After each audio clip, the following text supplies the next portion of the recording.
नमस्कार, आपण पाहत आहात मराठी साप्ताहिक निर्भीड सम्राटचे यूट्यूब चॅनल निर्भीड सम्राटमध्ये आपले स्वागत आहे।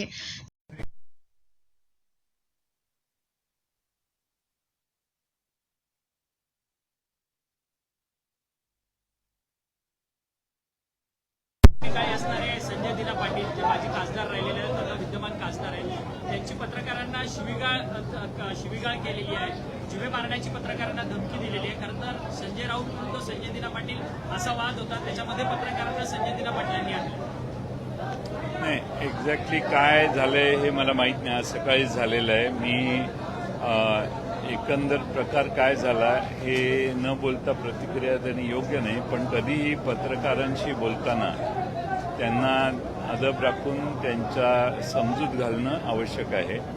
एखादा पत्रकार अतिरेक करत असेल कोणत्याही प्रकारचा तर त्यालाही थोडंसं त्या प्रकारे योग्य अशा गोड शब्दात समजूत घालणं योग्य आहे।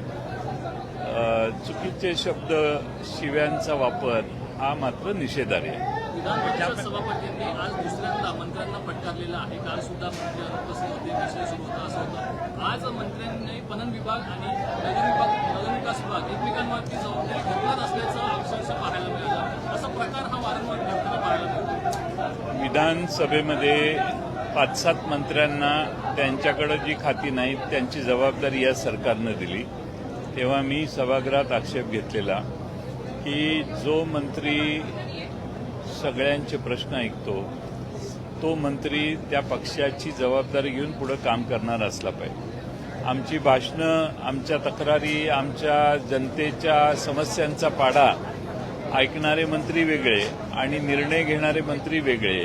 फाईल आम्ही जे आमचं म्हणणं ऐकतात त्यांच्याकडे फाईल कधी जातच नाही, मंत्र्यांच्या दुसऱ्याच मंत्र्यांच्याकडे फाईल जाते, त्यामुळं विषयाला न्याय मिळत नाही। आणि त्याच प्रकारे सभागृहात हजर न राहण्याची परंपरा ह्या मंत्रिमंडळात फार मोठी आहे। मुख्यमंत्र्यांचा वचक नाही, मुख्यमंत्र्यांना कुणी घाबरत नाही आणि हे एकजिन्सी सरकार नसून हे 3 पक्षाचं सरकार आहे। सगळे आपापल्या नेत्यांना मानतात आणि त्यामुळं सरकार म्हणून एकत्रितपणाने हे सरकार वागताना दिसत नाही आणि त्यामुळं मुख्यमंत्र्यांचा वचक जर त्यांनी वाढवला तरच सरकारची अशी लखतरं निघणं थोडंसं थांबेल।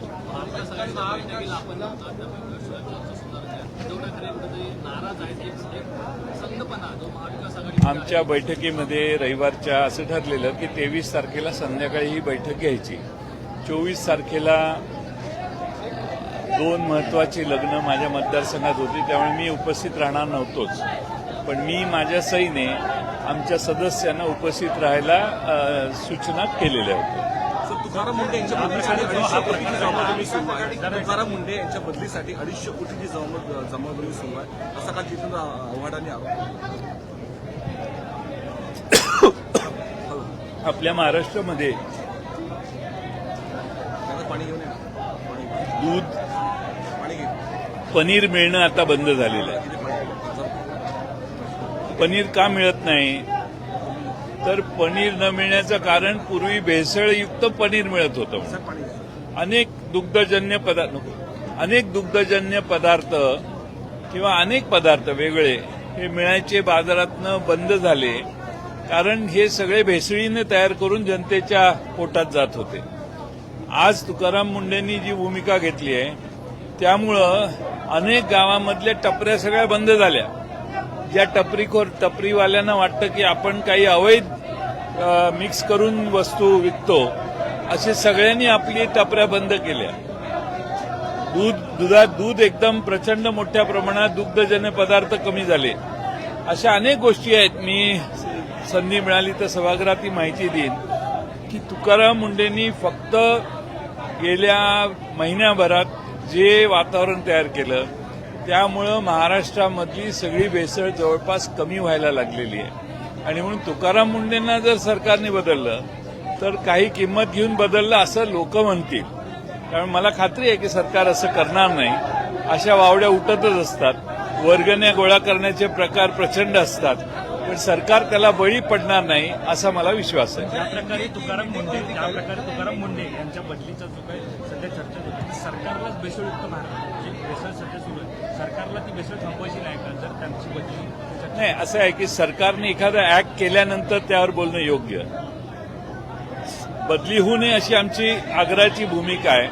कारण महाराष्ट्रातल्या जनतेच्या आरोग्याशी खेळण्याचं काम, पोटात विष घालण्याचं काम, ज्या प्रवृत्ती आजपर्यंत करत होत्या त्या सगळ्यांना अटकाव बसलेला आहे. आता रेस्टॉरंटमध्ये झुरळं वगैरे दिसली तर त्याच्यावर त्यांनी आक्षेप घ्यायला सुरुवात केली आहे.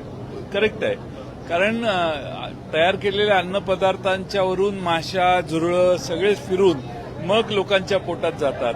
आणि म्हणून मला असं वाटतं की आज तरी तुकाराम मुंडे जे करतायत ते योग्य करतायत आणि ते प्रभावीपणानं अंमलबजावणी त्यांना करण्यासाठी मुख्यमंत्र्यांनी लक्ष घालून त्यांना अधिक ताकद दिली पाहिजे अशी माझी भावना आहे. कल महाविकास आघाड़ी की बैठक हुई थी, आप और शरद पवार साहब खुद बैठक में अनुपस्थित थे, कई एमएलए भी बैठक में नहीं पहुंचे, क्या वजह रही? क्या है, मीटिंग रविवार को हमने तय की थी कि 23 तारीख को ये मीटिंग करें, लेकिन मुझे मालूम नहीं उसके बाद में मीटिंग का समय बदल गया और 24 को शाम को हुई. पवार साहब 23 को मुंबई में थे. अब 23 को मीटिंग नहीं है तो पवार साहब भी पुणे निकल गए और 24 तारीख को मेरे कॉन्स्टिट्यूंसी में 2 मेरे बहुत करीब के लोगों की शादी थी, तो इसीलिए उनके बच्चों की, तो इसीलिए वहां जाना बहुत आवश्यक था और इसीलिए मैं 24 को सुबह गया और अब आज सुबह वापस आया. शरद पवार साहब ने बारामती में कहा है, कहीं न कहीं उनसे सवाल पूछा गया जिस तरीके से सांसद टूटे हैं उद्धव गुट के, तो क्या आप में भी इस पार्टी में आते हैं? तो उन्होंने साफ तौर पे कहा कि मेरे एक भी एमएलए टूटेंगे नहीं, ना एक भी सांसद टूटेगा. बराबर है. ये पत्रकारिता के बारे में और एक विषय मैं आपको देता हूं. पहले कोई पार्टी से फूटा, बाहर गया, तो उसके खिलाफ पूरे चैनल मीडिया लगा रहते थे. अब पत्रकारिता ऐसी हो रही है कि ये पार्टी फूटी, अब दूसरी कौन सी पार्टी फूटने वाली है वहां ध्यान देने की. आप पहले जो फूटे उनके खिलाफ कुछ नहीं बोल रहे.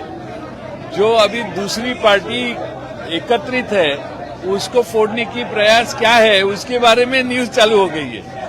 इसका आपका भी, आपकी जो इमेजिनेशन की फ्लाइट है वो भी बहुत बड़ी है. Thank you.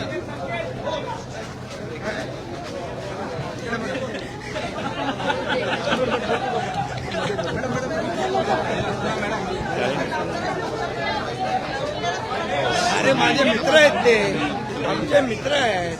क्या पता, क्या पता. हा बोला. हे थांब